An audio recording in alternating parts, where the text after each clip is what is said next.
Hello friends, Sunday evening வீட்டுக்குள்ளே இருந்து போர் அடிக்க ஆரம்பிச்சிச்சுன்னு சொல்லிட்டு பக்கத்தில் இருந்த ஏரிக்கு தான் போயிட்டு கொஞ்ச நேரம் டைம் ஸ்பெண்ட் பண்ணிட்டு வரலாமேன்னு போயிருந்தோம். எங்கே தண்ணியில் இறக்கி விட்டுருவாங்கன்னு சொல்லிட்டு அவங்க அப்பா மேலேருந்து இறங்கவே இல்லை. இப்போ தான் அவர் அண்ணா அக்காலாம் சொல்லி பழகிறதுனால தூரத்தில் போகிற அண்ணாவையும் அக்காவையும் இங்கேருந்தே கூப்பிட்டுட்டு இருந்தாங்க.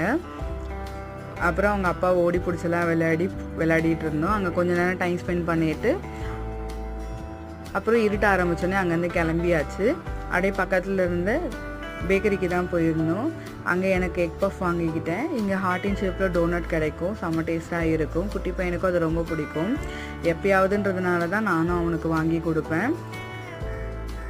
இந்த மாதிரி ஃபுட்டெல்லாம் குழந்தைங்களுக்கு கொடுக்கக்கூடாது. ஸோ என்றைக்காவது ஒரு நாள்ன்றதுனால தான் நானும் அலோவ் பண்ண ஆரம்பிச்சிட்டேன். இன்றைக்கி நல்லா ஜாலியாக வெளியே போய் சாப்பிட்டுட்டு கொஞ்சம் நேரம் டைம் ஸ்பெண்ட் பண்ணது நல்லா இருந்தது. இன்றைக்கான வீடியோ இதுதான். இதே மாதிரியான வீடியோஸ் பார்க்கறதுக்கு நம்மளோட சேனலை சப்ஸ்கிரைப் பண்ணிக்கோங்க.